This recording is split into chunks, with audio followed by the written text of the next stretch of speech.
Halo teman semua, nama aku Daniel dan di video kali ini aku akan membahas tentang prinsip dalam melakukan pembelian. Nah, jadi prinsip-prinsip yang aku kasih tahu di sini ini mungkin bisa terbilang sangat simpel ya teman-teman. Namun kalau misalnya kita menganut semua prinsip ini dalam melakukan pembelian, itu bisa mempengaruhi keuangan kita, apalagi dalam jangka panjang.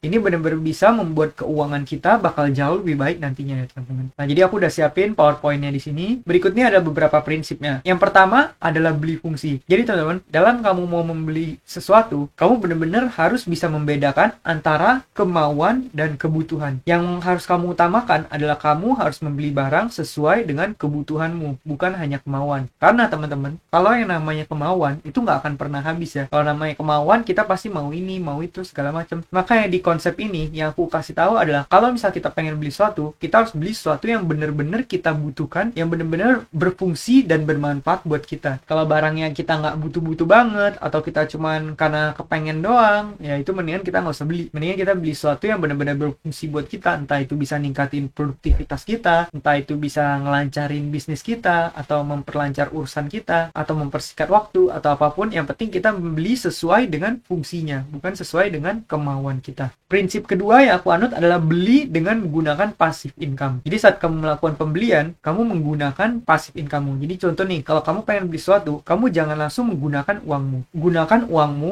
untuk membangun passive income dulu, baru dari passive income tersebut kamu gunakan untuk membeli barang. Jadi contoh nih, misalnya kamu pengen membeli suatu barang harganya 10 juta. Ya udah, kamu entah gimana caranya, kamu harus kumpulin uang, dan uang-uang itu harus kamu investasikan atau kamu gunakan untuk bisnis segala macam sampai uang itu bisa menghasilkan 10 juta, baru kamu bisa membeli barang tersebut seharga 10 juta. Hal ini juga aku terapin waktu itu saat aku ingin membeli komputer seharga 11 juta. Aku bikin uangku sampai mencapai angka, kalau nggak salah waktu itu sekitar 300 juta. Kemudian uangnya aku investasikan, uang tersebut menghasilkan passive income, baru passive income-nya aku gunakan untuk membeli barang tersebut. Ini tujuannya apa? Tujuannya supaya kita dalam membeli sesuatu, itu kita sama sekali nggak menggunakan dana pokok kita. Karena kita hanya menggunakan hasil dari investasi kita. Dan juga dengan melakukan ini artinya kita mengutamakan investasi. Kita memprioritaskan uang kita digunakan untuk membeli aset dan menghasilkan lebih banyak uang lagi. Baru terakhir, dengan passive income, kita membeli barang-barang yang merupakan keinginan kita. Itulah mengapa dalam membeli sesuatu, kita sebaiknya membeli menggunakan passive income kita ya teman-teman. Kalau misalnya belum ada passive income, uangnya dipakai untuk investasi, menghasilkan passive income dulu, baru passive income-nya boleh dipakai buat belanja nantinya. Berikutnya adalah membeli barang sesuai money dial. Jadi kita harus maksimalkan penggunaan uang untuk membeli barang yang paling kamu suka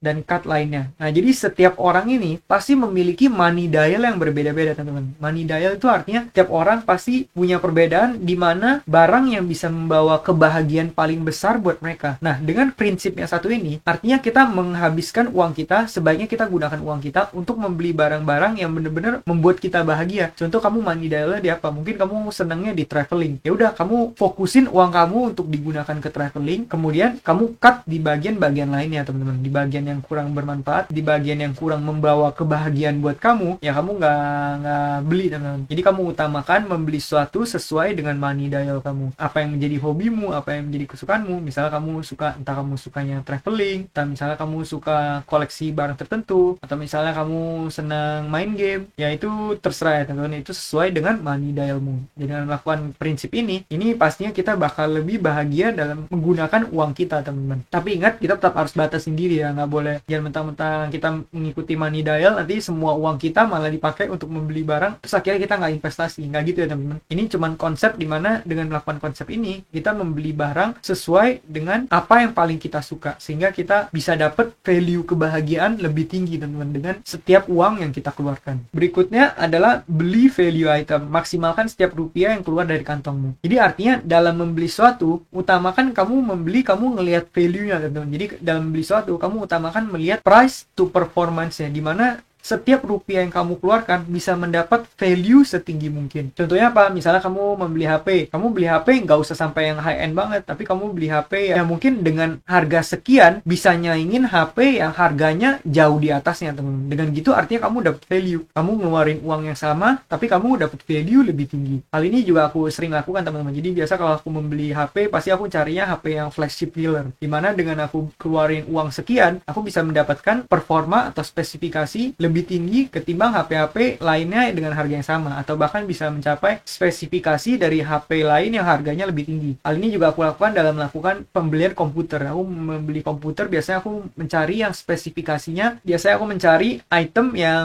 price to performance-nya bagus banget ya teman-teman. Price to value-nya tuh bagus banget. Itu yang dimaksud dengan value item. Nah, value item ini kita bisa dapat juga dengan berbagai cara. Misalnya kamu cari barang yang diskonan, atau kamu belinya pas event, atau juga bisa juga misalnya kamu membeli barang second. Cuma kalau misalnya kamu pengen beli barang second, kamu harus pastikan barangnya kondisinya bagus ya, karena kan itu agak sedikit tricky ya teman-teman. Nah, jadi itulah beberapa cara yang bisa kamu lakukan agar kamu bisa mendapatkan barang tertentu dengan harga value. Dengan kamu membeli item value terus-menerus, maka kamu bisa memaksimalkan kinerja dari uangmu teman-teman. Kamu bakal dapat value sebanyak mungkin dengan uang yang kamu udah keluarkan. Prinsip berikutnya adalah tunda pembelian. Jadi teman-teman, saat kamu ingin membeli sesuatu, kamu sebaiknya nggak langsung melakukan pembelian. Karena teman-teman, bisa jadi saat kita pengen membeli sesuatu, itu hanya merupakan impulsive buying, dimana kita pengen dan kita kebelet banget buat beli barang itu. Nah, caranya gimana? Caranya kamu bisa nunda dengan kamu nggak langsung beli, kamu tunggu beberapa hari teman-teman. Karena setelah beberapa hari, nanti akal sehatmu mulai bekerja dan kamu mulai mikir, sebenarnya barangnya kamu butuh atau enggak? Emang barangnya kamu pengen banget atau enggak? Nanti setelah beberapa hari itu,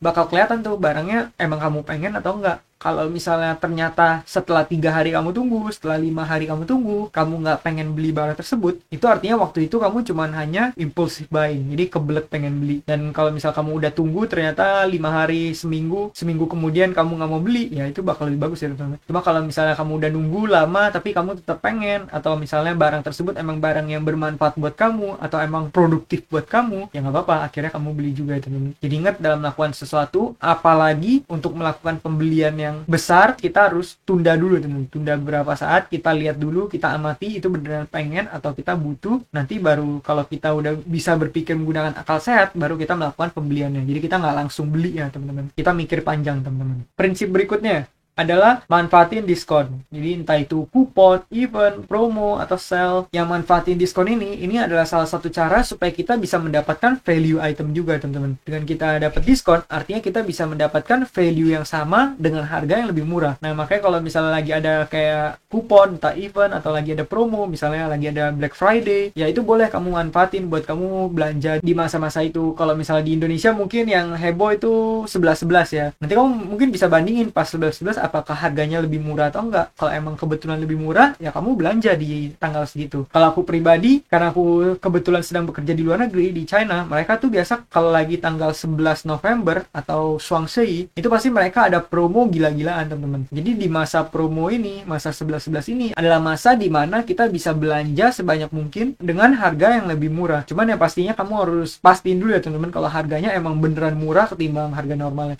Soalnya kadang bisa aja itu hanya penjualnya melakukan trik marketing di mana sebenarnya harganya nggak diturunin, cuma harganya dinaikin terus didiskon lagi teman-teman. Jadi ya mungkin kita harus bijak aja, yang penting kita cek harganya berapa, kemudian pas promo harganya jadi berapa. Yang penting kita manfaatin promo, manfaatin kupon, event, atau apapun itu, sehingga kita bisa dapetin harga yang lebih murah. Nah, kalau misalnya lagi ada promo gini, nggak masalah juga nih kalau misalnya kamu pengen beli banyak barang sekaligus. Contoh misalnya kamu lagi pengen beli sabun, atau pengen beli sikat gigi, kebetulan lagi ada promo, kamu kalau misalnya beli dalam jumlah banyak bisa dapat bonus beberapa biji. Nah, itu nggak apa-apa kalau misalnya kamu ambil juga. Dengan melakukan itu mungkin kamu bisa nyetok juga untuk berapa saat, dan kalau misalnya harganya lebih murah, itu kan bisa lumayan banget ya teman-teman. Dengan gitu kita bisa ngirit banyak uang dalam jangka panjang teman-teman. Walaupun dalam jangka pendek mungkin nggak kelihatan, tapi dalam jangka panjang itu nanti efeknya bakal kelihatan teman-teman. Dengan kita melakukan itu, kita punya lebih banyak uang lagi yang bisa kita investasikan. Cash flow kita juga bakal lebih enak nanti ya. Aku pribadi juga aku sering melakukan ini, dimana setiap aku belanja pasti aku manfaatin promo yang ada ya teman-teman. Kalau misalnya di negara tempat aku bekerja ini, biasanya tuh sering ada promo teman-teman. Jadi kalau misalnya aku belanja menggunakan kupon, nanti aku bisa dapat harga mungkin setengahnya atau cuma seperempat harganya. Biasa aku selalu manfaatin promo seperti itu ya teman-teman, sehingga aku end up dengan aku punya lebih banyak uang yang bisa aku investasikan dan menghasilkan uang lagi untukku teman-teman. Prinsip berikutnya adalah no hutang konsumtif. Jadi dalam membeli barang, kalau bisa kamu jangan menggunakan utang ya teman-teman, apalagi kalau kamu membeli barangnya adalah barang konsumtif. Karena yang namanya kita membeli barang barang yang bersifat konsumtif terus kita menggunakan hutang, itu bahaya banget teman-teman. Bahayanya itu ada beberapa alasan. Yang pertama, barang yang kita beli itu harganya nurun. Contoh kalau misalnya kita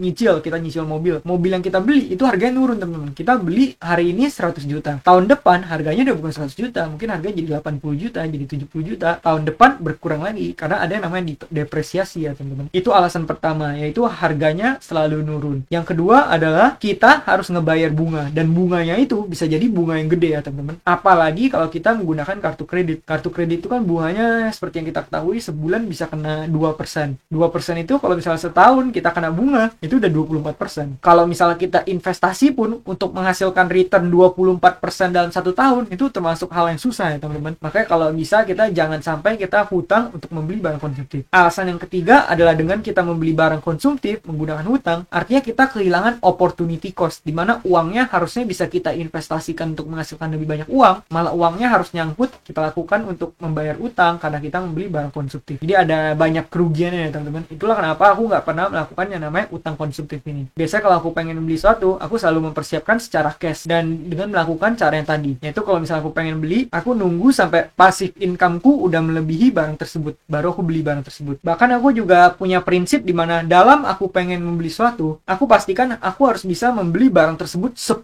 kali lipat ya teman-teman. Jadi misal kalau aku pengen membeli barang seharga 100 juta, aku harus pastikan uang aku atau aset aku udah lebih dari 1 miliar baru aku boleh membeli barang yang seharga 100 juta. Tapi ini nggak cuma berlaku di angka yang nominal besar, tapi berlaku di nominal kecil juga. Contoh kalau kamu pengen beli barang yang katakan 10 juta, pastikan kamu punya tabungan 100 juta baru boleh kamu menggunakan uang kamu untuk membeli barang yang seharga 10 juta. Apalagi kalau barang 10 juta itu bukan barang produktif. Kalau itu barang konsumtif, ya kamu harus utamakan ngebangun aset dulu ya teman-teman, sehingga asetnya bisa ngasilin passive income. Kembali ke cara yang pertama tadi, kita membeli barangnya menggunakan passive income kita. Kalau misalnya barang tersebut yang kamu pengen beli itu merupakan barang produktif, ya mungkin ceritanya bisa beda. Karena dengan kamu beli itu mungkin kamu bisa meningkatkan penghasilanmu. Contoh misalnya kamu seorang fotografer, terus kamu pengen beli satu lensa atau beli satu kamera. Dengan kamu melakukan pembelian kamera atau lensa itu kan bisa jadi meningkatkan value kamu sebagai fotografer dan bisa meningkatkan rate card kamu. Ya kalau misalnya hal seperti itu beda kasus ya teman-teman. Di sini aku bahas adalah barang konsumtif. Kalau barang konsumtif, kita harus pastikan uang kita berkali-kali lipat dulu baru kita bisa membeli barang tersebut. Aku juga pengen mengutip salah satu quotes dari Jay-Z. Jay-Z pernah berkata bahwa if you cannot buy twice, you cannot afford it. Artinya, kalau kamu nggak bisa membeli barang tersebut 2 kali, berarti kamu artinya nggak mampu, teman-teman. Kamu maksa. Kamu masih belum bisa beli, tapi kamu beli. Jadi, seperti yang prinsip aku tadi. Cuma bedanya ini katanya 2 kali ya, teman-teman. Jadi, kamu pengen beli barang yang 100 juta, kamu harus punya uang 200 juta dulu, baru kamu boleh membeli barang yang seharga 100 juta itu, teman-teman. Nah, kalau prinsip aku, harus punya uang 10 kali lipat, baru aku boleh membeli barang tersebut. Ya, kembali lagi ke cerita aku, yaitu aku pengen beli komputer yang seharga 11 juta itu. Waktu itu, kalau nggak salah, sekitar beberapa tahun lalu, itu uangku 300 juta ya teman-teman. Jadi untuk membeli barang yang seharga 11 juta, aku pastikan di rekeningku ada isinya 300 juta dulu, baru aku boleh beli barang yang seharga 11 juta. Ini tujuannya apa? Dengan aku melakukan hal tersebut, itu artinya cash flowku nggak akan terganggu dengan aku melakukan pembelian tersebut teman-teman. Kalau misalnya kita punya uang katakan 300 juta, kita beli barang yang 10 juta, itu kan pasti nggak terlalu berasa ya. Itulah tujuannya, supaya cash flow kita nggak terlalu berdampak teman-teman. Jadi kita jangan maksa, apalagi kalau misalnya uang kita mungkin katakan cuma 50 juta, tapi kita maksa beli barangnya 100 juta, barangnya kita cicil. Waduh, itu lebih susah lagi. Nanti yang ada kita malah seret untuk bayar bunga ya teman-teman, karena kita nyicil ya kan. Kembali ke prinsip yang kita bahas di poin ini, yaitu jangan utang konsumtif. Kalau utang produktif itu kamu masih boleh ambil, tapi kalau utang konsumtif itu kamu harus hindarin ya teman-teman. Prinsip berikutnya adalah bijak dalam menggunakan kartu kredit. Nah, ini sebenarnya prinsipnya sama kayak yang tadi.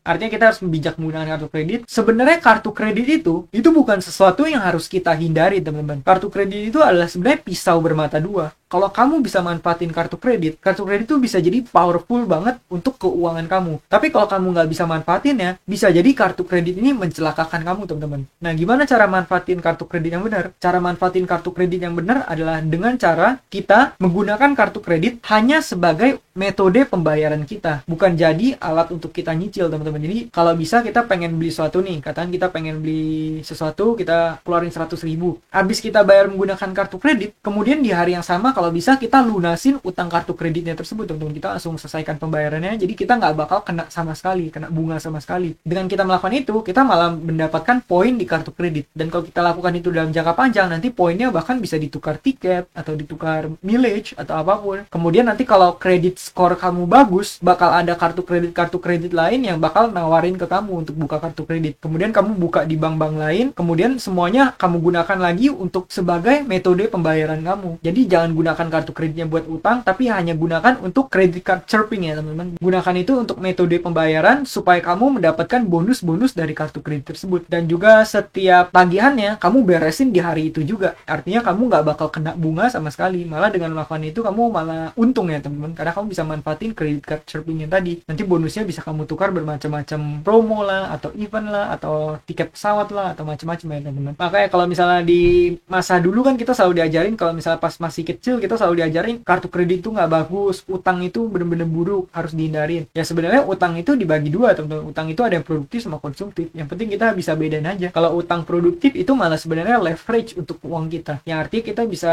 mendapatkan lebih banyak uang dengan uang yang bahkan kita nggak miliki teman-teman. Jadi itu sebenarnya leverage atau daya ungkit buat uang kita. Nah makanya kita benar-benar harus bijak ya di sini teman-teman. Hal ini adalah hal yang beneran nggak diajarin di sekolah. Jadi kita benar-benar harus ngerti soal masalah ini. Nah jadi prinsipnya tadi, kalau kamu pengen pakai kartu kredit pun, kamu gunakan hanya untuk metode pembayaran. Jangan gunakan kartu kreditnya untuk berhutang ya teman-teman. Kalau kamu nyicil, itu artinya kamu maksa teman-teman. Kamu belum mampu beli tapi kamu maksa beli ya teman-teman. Apalagi kalau misalnya kamu nyicil barang hanya untuk keperluan gengsi. Nah itu salah banget teman-teman. Kenapa? Karena kalau misal kamu kayak gitu, itu sama aja dengan kamu membeli barang yang kamu nggak perlu dengan uang yang kamu nggak miliki, hanya untuk mengimpresi orang lain yang bahkan kamu nggak sukai. Jadi apa gunanya teman-teman? Jadi jangan sampai ya kita seperti itu. Kalau bisa uang kita gunakan untuk hal-hal yang lebih bermanfaat. Jangan sampai kita belum mampu beli sesuatu tapi kita maksa beli, nanti akhirnya kita malah kejebak bunga, terus akhirnya kita repot sendiri ya teman-teman. Yang namanya utang itu benar-benar tergantung pemakainya teman-teman. Orang kaya, orang miskin, orang kelas menengah, semuanya menggunakan hutang. Yang membedakan adalah orang kaya menggunakan hutangnya untuk menghasilkan lebih banyak uang, untuk leverage, untuk daya ungkit. Orang kelas menengah menggunakan hutang untuk gaya hidup, teman-teman. Sedangkan orang kelas bawah seringkali menggunakan utang untuk bayar utang. Nah, sebenarnya ini hal yang kurang tepat ya, teman-teman. Kalau misalnya kita menggunakan utang untuk bayar utang, nanti kita sama aja gali lubang tutup lubang, nanti hasilnya malah utangnya bisa jadi lebih besar, teman-teman. Jadi kalau misalnya kita ada suatu hutang di suatu institusi, kalau bisa secepat mungkin kita beresin dulu utang tersebut, teman-teman. Entah gimana caranya, entah kita mau ngirit, tapi kalau misalnya ngirit kan pasti ada sampai di satu titik di mana kita udah nggak bisa ngirit lagi. Jadi solusi yang bisa kita gunakan adalah meningkatkan penghasilan kita. Entah kita ningkatin skill kita, atau kita nyari peluang, atau kita buka bisnis, atau apapun itu yang bisa meningkatkan penghasilan kita, teman-teman. Mungkin kamu bisa ambil kelas atau apapun yang bisa ningkatin ilmu kamu, ningkatin keahlian. Dengan kamu memiliki keahlian lebih, kamu bisa jual jasa keahlian kamu itu, sehingga kamu bisa menghasilkan lebih banyak uang. Artinya penghasilan kamu bisa meningkat, baru kamu gunakan untuk menyelesaikan utang tersebut dulu ya, teman-teman. Nah, untuk cara menyelesaikan utang itu juga ada beberapa step-stepnya. Mungkin nanti aku bakal coba bahas di video-video berikutnya ya, teman-teman. Nah, sekian tips-tips dari aku dalam melakukan pembelian, prinsip-prinsip apa aja yang aku lakukan dalam pembelian. Jadi semoga prinsip-prinsip ini bisa bermanfaat. Mungkin kelihatannya hal itu adalah hal yang simple ya teman-teman. Tapi kalau misalnya hal tersebut kita praktekin dalam jangka panjang dan kita praktekin secara terus-menerus, dalam jangka panjang itu bisa dampaknya luar biasa ke keuangan kita teman-teman. Dengan kita melakukan step-step tadi, malah keuangan kita bisa jauh lebih sehat. Terus kita juga bisa lebih cepat mencapai kebebasan finansial kita. Kita bisa lebih cepat mencapai titik di mana passive income kita lebih besar dari pengeluaran kita. Nah, kalau misalnya kita udah mencapai titik itu udah enak banget ya teman-teman, karena artinya kita udah memiliki yang namanya kebebasan, dimana kita nggak harus bekerja untuk memenuhi kebutuhan kita, tapi kita udah sampai di titik dimana tanpa bekerja pun kita udah bisa melangsungkan kehidupan kita, teman-teman. Karena hal yang paling berharga itu pada akhirnya bukan uang, atau bukan kemewahan, atau bukan barang apapun. Hal yang paling berharga pada akhirnya adalah kebebasan, teman-teman. Kebebasan waktu, dimana kamu bisa melakukan apapun bersama siapapun dan kapanpun, teman-teman. Nah, jadi kalau saran dariku pribadi adalah kalau bisa bisa uang kita manfaatkan untuk membeli kebebasan di masa depan, teman-teman. Karena dengan kita berinvestasi, sebenarnya itu adalah seni menunda kesenangan, teman-teman. Dimana dengan kita berinvestasi, itu artinya kita sedang membeli hari di masa depan, dimana kita nggak perlu bekerja, teman-teman. Karena kenapa? Ya karena itu yang tadi, uangnya kita gunakan untuk berinvestasi, menghasilkan lebih banyak uang, dan dengan kita memiliki passive income, artinya kita punya kebebasan, teman-teman. Nanti kalau passive income kita udah gede, nah kamu udah bebas deh. Kamu mau kerja atau kamu mau setiap hari cuma melakukan apa yang kamu suka, kamu mau wujudin mimpi kamu pengen jalanin apa yang menjadi passion kamu, walaupun gak menghasilkan juga gak apa-apa, karena passive income kamu udah menghasilkan lebih dari cukup untuk bisa kamu gunakan ya, untuk bisa kamu bertahan hidup. Bahkan kalau passive income kita udah gede, kita nggak usah ngapa-ngapain pun kita tambah kaya. Karena kan kalau passive income kita udah gede, mungkin kita hanya bisa pakai sebagian dari uang tersebut, sisa uangnya kita masukin ke investasinya lagi, teman. Sehingga setahun depan kita menghasilkan lebih banyak uang lagi ya, teman. Nah, jadi demikian adalah prinsip-prinsip keuangan. Semoga video ini bisa bermanfaat buat teman-teman. Bagi teman-teman yang pengen bantu channel ini, kamu bisa menggunakan kode referral yang udah aku sebarkan di kolom deskripsi di bawah ya, teman-teman. Dan kamu menggunakan kode itu, nanti kamu bakal dapat bonusnya bisa kamu pakai buat investasi. Bonus yang aku dapat bakal aku gunakan untuk meningkatkan kualitas video di channel ini, supaya channel ini bisa bermanfaat dan membantu lebih banyak orang lagi, terutama mengenai keuangan dan literasi finansial ya, teman-teman. Nah, semoga video ini bisa bermanfaat, dan akhir kata jangan lupa untuk selalu invest in yourself. Sampai jumpa di video berikutnya. Bye.